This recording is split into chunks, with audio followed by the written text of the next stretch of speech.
revendications qui ont été exprimées lors des manifestations, qu'il s'agisse de l'instauration du multipartisme, des préoccupations des élèves et étudiants ou de celles des travailleurs salariés, ne justifient la violence que nous connaissons aujourd'hui.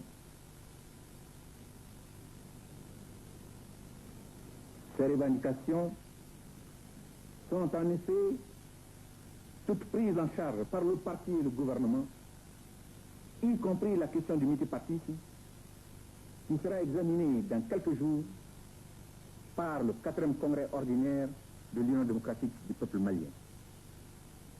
Je réaffirme encore une fois ma disponibilité totale, celle du parti et du gouvernement, pour le dialogue et la concertation, tant qu'il s'agit de l'intérêt supérieur de la nation et d'œuvrer pour le bonheur du peuple malien. Je lance un appel pressant à tous, éducateurs, parents d'élèves, responsables politiques et administratifs, religieux, associations diverses, élèves et étudiants, pour œuvrer ensemble à restaurer le calme auquel aspirent nos laborieuses populations.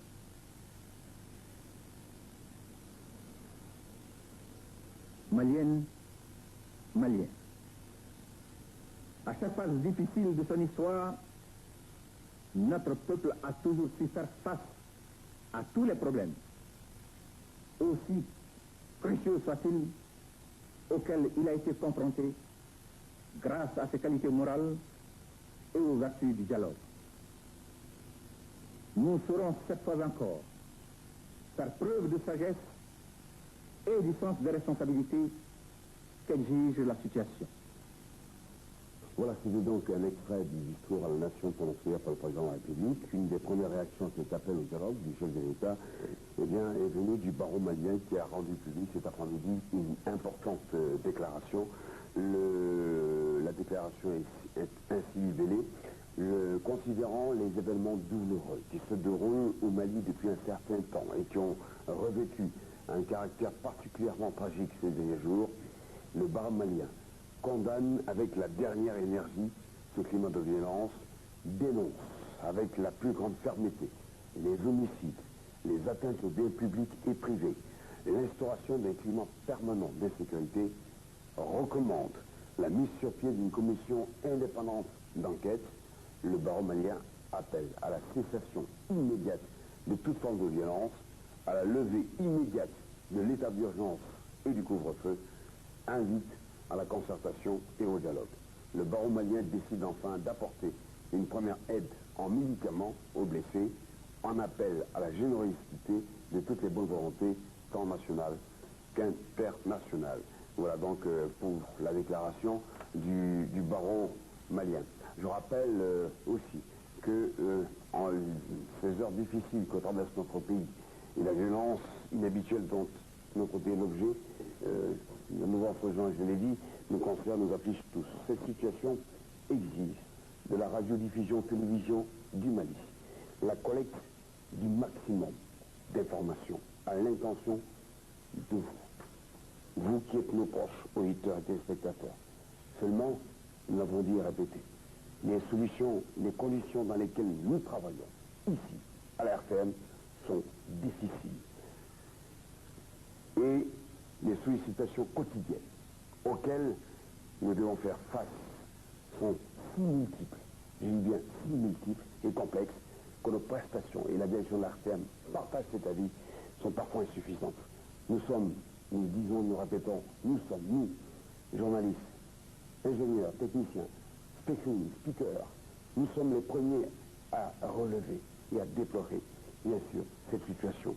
Aussi, l'aviation et le personnel de l'ARTEM, avec à sa tête, le Kaba, nous demandons à vous, vous qui sommes nos fidèles auditeurs, nos fidèles téléspectateurs, beaucoup d'indulgence, surtout de compréhension, tout en vous rappelant, quand même, tout de même, qu'un organe appartenant à l'État, c'est-à-dire à vous, à nous tous, un organe appartenant à l'État ne peut en aucune manière être géré comme une entreprise privée. Et cela dit, nous avions promis de regarder Bamako. Nous vous proposons ce que nous avons pu, pour l'instant, avoir comme première photo notre très chère capitale. Regardez.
Voilà, mesdames et messieurs, les premières photos qui se terminent par la mairie de la commune 3, dans la rue, des actes de naissance de citoyens maliens qui sont nés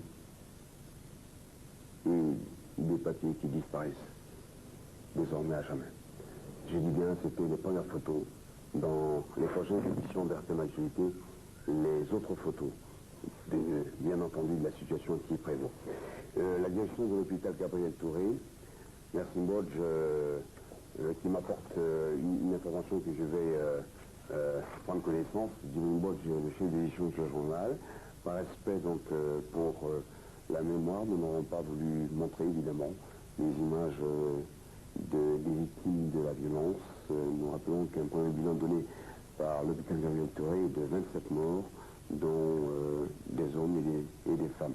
Donc c'est le bilan provisoire évidemment de la situation qui prévaut. D'ailleurs l'hôpital Gabriel Touré demande à tous les travailleurs de l'hôpital donc d'être présents au lieu de travail, c'est-à-dire à l'hôpital demain dimanche 24 mars et le lundi 28 mars à partir de 8 h. Tous les travailleurs de l'hôpital Gabriel Touré sont convoqués demain dimanche et lundi à partir de 8 h. Aucune absence ne sera tolérée, précise le communiqué. La direction de l'hôpital compte sur la compréhension et l'esprit des devoirs bien accomplis de tout un chacun. Voilà, mesdames et messieurs, ce qu'on pouvait dire pour l'instant de la situation qui prévaut. Je rappelle que le président de la République, le président, dans son message à la nation hier, a indiqué qu'il reste entièrement disponible au dialogue et à la concertation, tant qu'il s'agit de l'intérêt supérieur de la nation et d'œuvrer pour le bonheur du peuple malien, en recevant aujourd'hui longuement les responsables de la communauté musulmane, de l'église catholique et des églises évangéliques. Le chef de l'État a annoncé sa disponibilité à recevoir, je dis bien demain dimanche, dans la matinée, les représentants de l'Alliance pour la démocratie, ADEMA, du Comité national d'initiative démocratique, SNID, de l'Union nationale des travailleurs du Mali, UNTM, ainsi que des représentants des élèves et des étudiants. Donc c'est l'information ce soir. Le journal rétablit à la déclaration du chef de l'État que nous attendions. Eh bien, c'est la déclaration là, vous l'aurez tout à l'heure. Mais auparavant, voici un communiqué important qui vient de nous parvenir. Communiqué commun. Le président de la République a rencontré ce dimanche 24 mars 1991 à 11h30 le bureau du comité de coordination des associations et organisations. À la suite de ce contact, les autorités ont constitué une commission ad hoc, commission comprenant des membres du BEC et du gouvernement. Cette commission est entrée en contact avec le comité de coordination des associations et organisations. Les deux parties se sont réunies à la Bourse du Travail à partir de 18 h. À l'issue d'un débat fructueux, franc et direct, les deux parties sont convenues qu'une atmosphère nouvelle doit naître dans notre capitale et sur toute l'étendue du territoire national pour instaurer un climat de paix et assurer la sécurité des populations et des biens. Dans l'intérêt supérieur de la nation, les deux parties ont décidé, sans préjudice du fond, les mesures d'urgence suivantes. 1. La levée de l'état d'urgence et du couvre-feu. 2. L'arrêt immédiat de toute forme de violence, tant sur les personnes physiques que sur les édifices publics et privés. 3. Le respect des libertés individuelles et collectives. 4. La libération immédiate sur toute l'étendue du territoire national de tous les détenus incarcérés à l'occasion des événements des 21 et 22 janvier et 22, 23 et 24 mars 1991, tant à la prison centrale que dans d'autres locaux de sécurité. Fait à Bamako le 24 mars 1991 pour la commission ad hoc pour le BEC et le gouvernement, M. Drissa Traoré, secrétaire chargé des relations avec l'UNTM. Pour le comité de coordination des associations et organisations, M. Bakary Karambé, président. Voici donc à votre attention l'important communiqué commun diffusé tout à l'heure même par la commission ad hoc et le comité de coordination des associations et organisations. À présent, le président de la République s'adresse à la nation.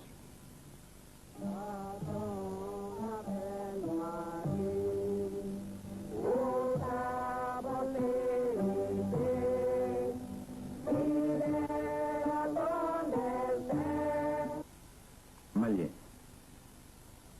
Encore une fois, l'histoire veut que je m'adresse à vous en ces heures graves pour notre pays.